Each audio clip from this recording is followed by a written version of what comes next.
Welcome back to The Critique. We're looking at a synthesis of views on the fall of the Western Roman Empire, from about 375 to 476. It really digs into the mix of internal decay and external pressures. Yeah, and look, the foundation here is solid. The listener clearly knows their stuff. The timeline, the key players, it's all there. But to make this a truly gripping historical argument, I think there are three big opportunities to really maximize the impact. Okay, so let's jump right in. The first one seems to be about the overall narrative shape. The narrative flow can be significantly tightened by pivoting from a segmented chronological structure to a cohesive thematic argument that prioritizes the interaction between internal decay and external pressure. Right, and I noticed that. The chronological approach, it's accurate, you know? You see the Visigoths in 376, the Rhine crossing in 406, Of course. the Vandals, Odoacer in 476. But it just feels like this sequence of dominoes just falling one after the other. That's precisely the weakness. Listing these key dates and causes, instability, plague, the economy, it fragments the core idea. You lose the synergy. These things weren't just happening in order. They were reinforcing each other. Exactly, they were happening at the same time, feeding each other. The political weakness cracked the door open, and the broken economy meant the army couldn't slam it shut. So the reader ends up seeing a collection of separate problems, not one big accelerating crisis. But, if we reorganize it by theme, do we lose that sense of speed? The collapse in the 5th century was so fast. That's a great point. But the idea isn't to get rid of the timeline. It's to make it work for the argument, not be the argument itself. The suggestion is to reorganize this into, say, 3 or 4 interlocking thematic sections. We need to analyze the type of collapse and just use the dates to support those themes. Okay, so how would that look? What's an example? Well, think about the 3rd century crisis, from 235 to 284. The material kind of lists that separately from the 395 division of the empire. Right, they're over a century apart. But they're part of the same story, so you could unify them under a single theme, something like central power failure and political fragmentation. That frame shows that this was a deep systemic problem. It shows the seeds of 476 were planted long before the Goths ever crossed the Danube. I see. So it's not an invasion story, it's a story of internal rot that made the invasions possible. Precisely. And you can do the same for the military side. Take the Gothic entry in 376, the absolute disaster at Adrianople in 378, and the rise of those barbarian generals, the Magistri Militum. Stilicho, Ricimer. Yeah, all of them. Group them together under a section like the fatal integration and barbarization of the Roman military. That's a much stronger through line. It makes it clear that relying on federati wasn't just some sudden, desperate choice. It was the inevitable endpoint of a system that couldn't produce its own soldiers anymore. It was. The narrative thread becomes the state was too broke and too fragmented to raise its own armies. So it had to outsource defense to groups it couldn't fully control. So now, internal decay and external pressure aren't two separate things. By the 5th century, they're one single tangled political disaster. Okay, that's a very actionable piece of structural advice. And you mentioned broke, which I think is a perfect pivot. Let's talk about the money problem. Yes, the fundamental constraint.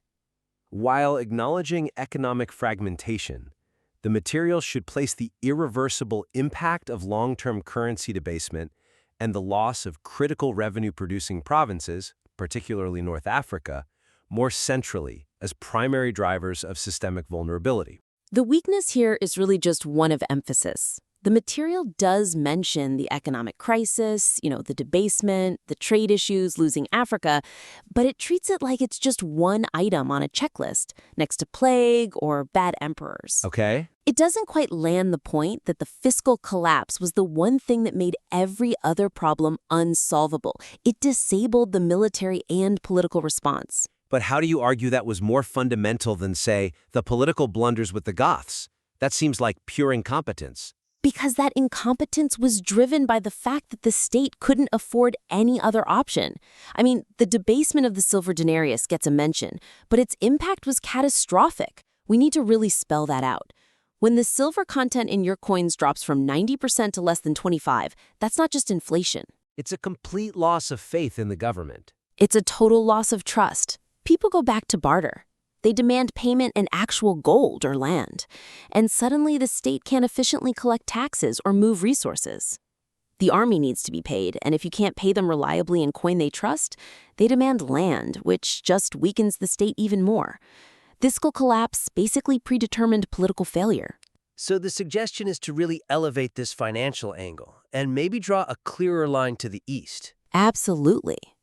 Draw a sharp comparison with the Eastern Empire, which, despite facing its own huge threats, managed to stabilize its currency. It could pay its bills. Explicitly contrast the Western debasement with the Byzantine return to honest money. That immediately shows the reader why one half of the empire survived and the other didn't. And for the West, is there a single financial tipping point? I think so. The loss of North Africa. We have to highlight the Vandal capture of Carthage in 439 AD as a definitive strategic moment. This wasn't just losing some territory. It was losing the breadbasket. The breadbasket and the tax base. It was the West's most reliable, heavily taxed province. The argument really is that the West wasn't in a true death spiral until that resource was gone. So until 439, there was still a chance? There was a chance to pay off the Huns, to fund armies in Gaul. All of that depended on North African revenue. Losing it was the economic tipping point. Without those taxes, the West simply could not fund the armies it needed. If we draw that line clearly, debasement leads to distrust, leads to unpaid armies, leads to losing Africa, which leads to no money for armies, then the economic failure becomes the central pillar of the whole story. That makes 439 feel like the fatal blow, not 476. Okay, that's a powerful shift. Now let's pivot to that 476 date itself, because the third point here gets into the deeper historical interpretation of what collapse even means. Yes, this is where things get really fascinating. I mean, how much of a fall was it, really? And does the material fully grapple with that question? Which brings us to critique 3, sharpening the historiographical angle by addressing the paradox of cultural continuity. The material does a good job introducing the debate, catastrophe versus late antiquity continuity, but it should use that framework to analyze the purposeful nature of the transition after 476. Right. The weakness is that the discussion of German groups adopting Roman laws and structures, Odoacer, the Ostrogoths, it all comes a bit late in the piece. It feels separate from the main argument about the collapse itself. So the narrative kind of implies 476 is the hard stop, even while acknowledging it might not have been. Exactly. It acknowledges that, for instance, Odoacer sent the imperial regalia back to Constantinople and basically said he was ruling on behalf of the Eastern Emperor Zeno. He was acting like a viceroy, not a conqueror. Precisely. That gesture is so important. The suggestion is to really internalize what that means. We need to frame figures like Odoacer and Theodoric not just as conquerors, but almost as restorers or co-opted agents. They were actively trying to preserve the Roman administrative machine. This really blurs that line between fall and transformation. So how do we show that? What are the concrete examples to prove they were being restorers? Well, you could detail how both Odoacer and Theodoric used the existing Roman Senate. They gave the old Roman aristocrats jobs, they kept the bureaucracy humming. They weren't smashing the state, they were taking it over. You can also highlight their use of the hospitalis system for quartering troops. That's a very Roman, very administrative practice. It's proof of continuity. So the goal isn't just to mention continuity exists, but to show it was an active, purposeful choice by the new rulers. Exactly. And this is where you can add a really creative and powerful final point. If we're arguing for this continuity, this synthesis after 476, then we have to ask a new question. When did that synthesis actually end? And it wasn't in 476. No.